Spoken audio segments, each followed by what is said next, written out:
Classical Greece is over.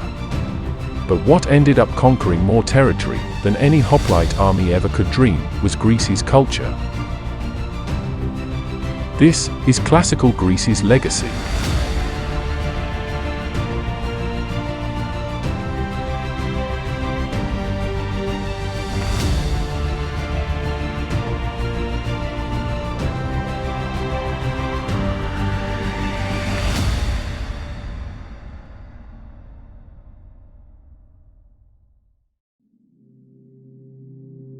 Greece lay devastated.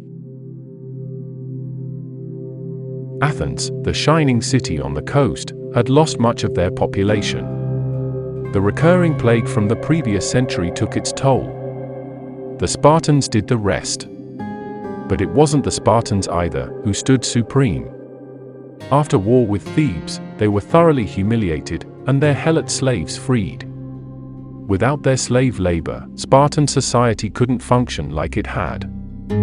Thebes lost their general during the Battle of Mantinea, and along with that, lost their brief period of hegemony by 362 BCE.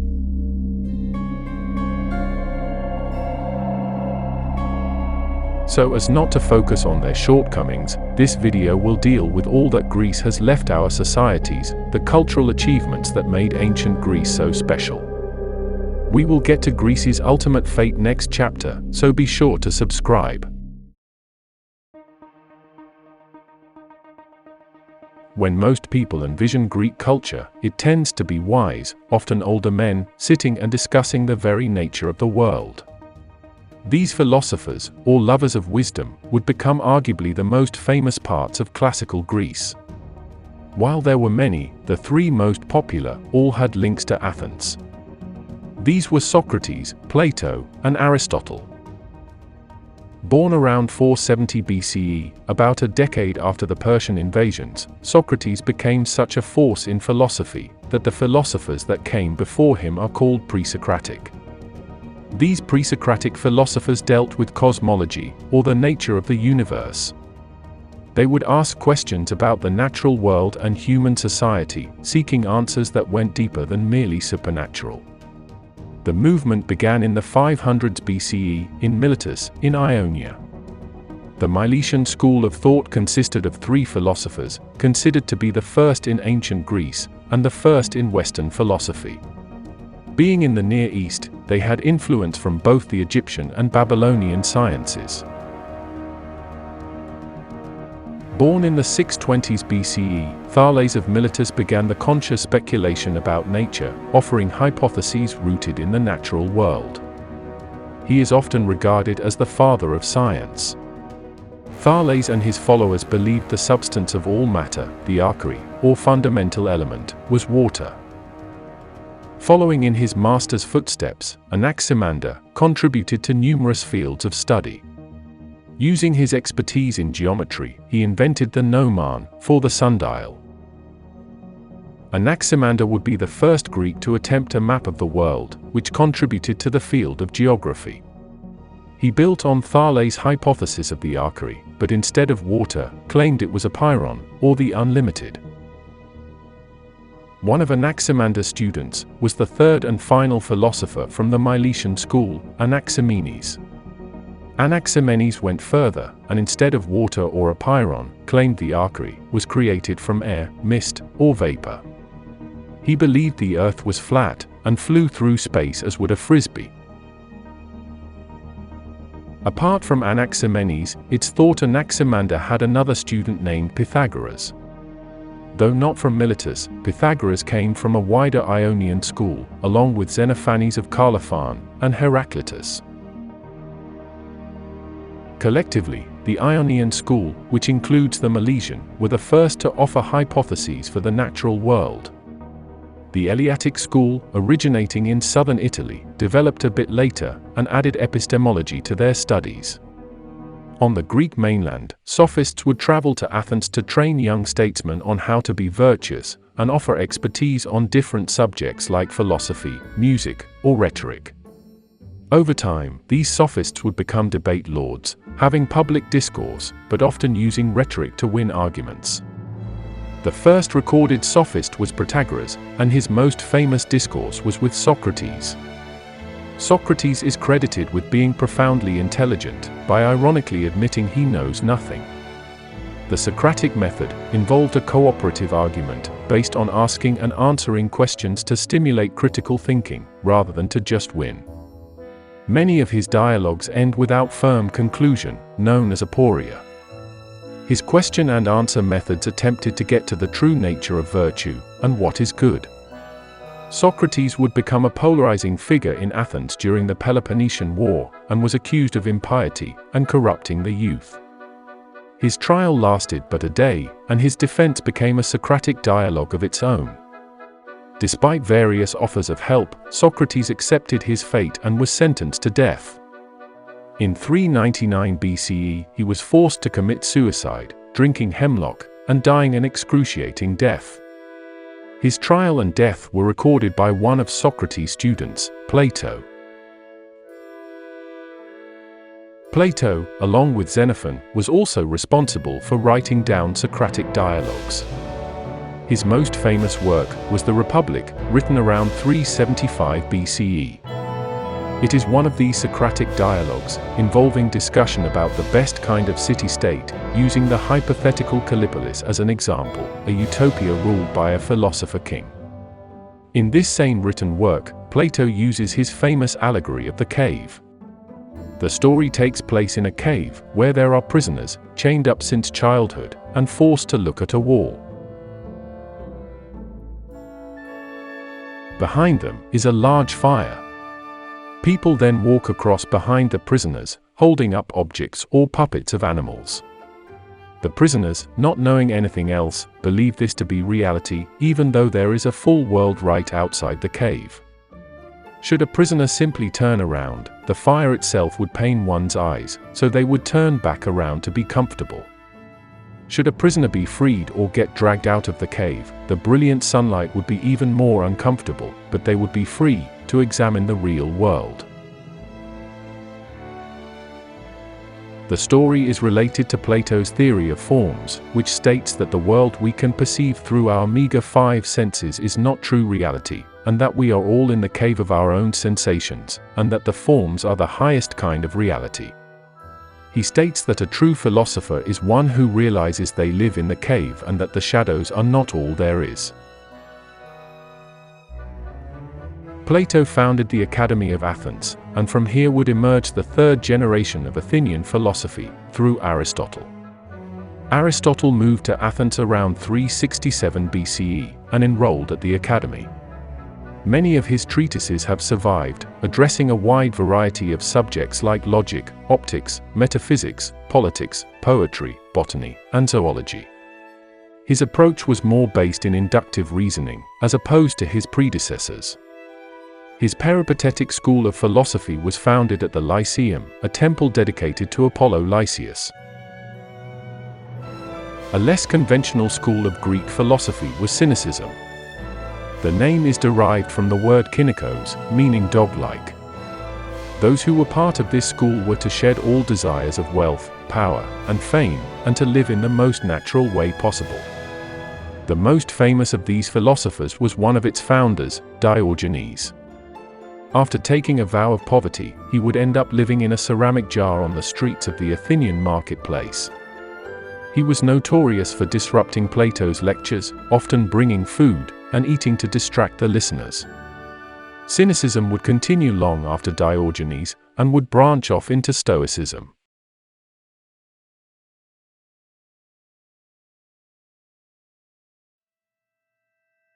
Though Aristotle was adept at many subjects, most of our history involving ancient Greece comes from two sources, Herodotus and Thucydides. Herodotus is regarded as the father of history, as he was the first to do systematic investigation of historical events. His famous work, Histories, dated to 430 BCE, was the story of the Greco-Persian Wars. Though he tended to embellish numbers, he was adamant that the information was from either what he witnessed, or what was told to him. One of his future critics was Thucydides. His most famous work was The History of the Peloponnesian War, a recounting of most of the Peloponnesian War between Athens and Sparta. Thucydides also caught the plague that hit Athens during the war, so wrote of his experience with the ailment as well. His analysis of historical cause and effect, and adherence to gathering evidence has won him the title of Father of Scientific History.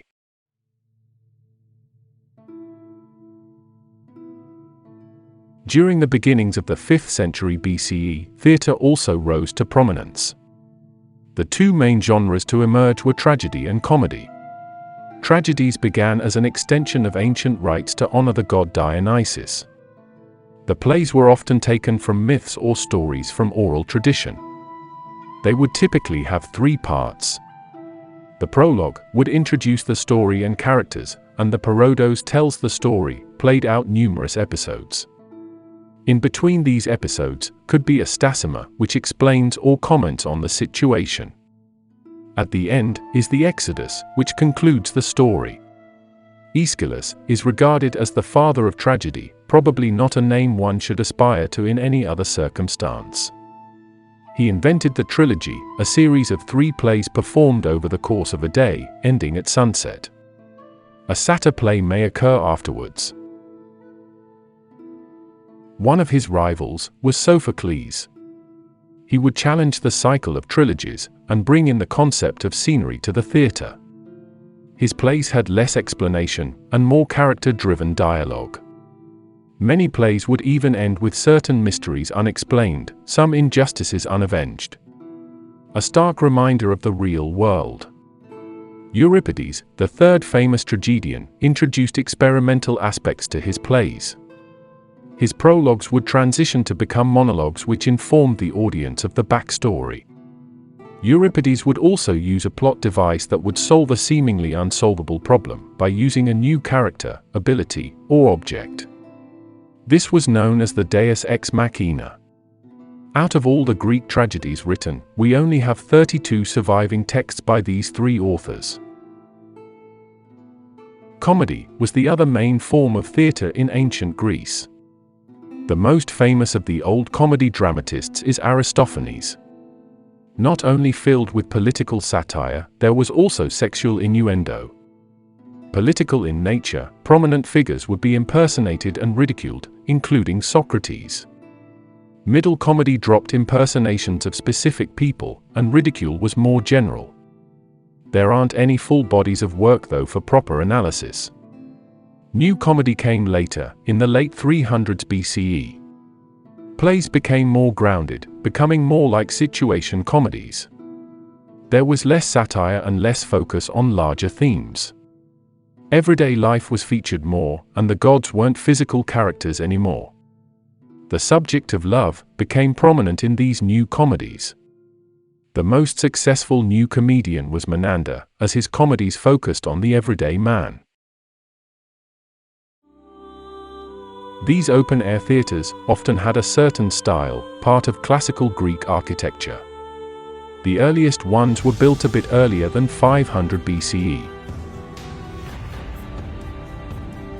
The crux of classical architecture was the building of temples.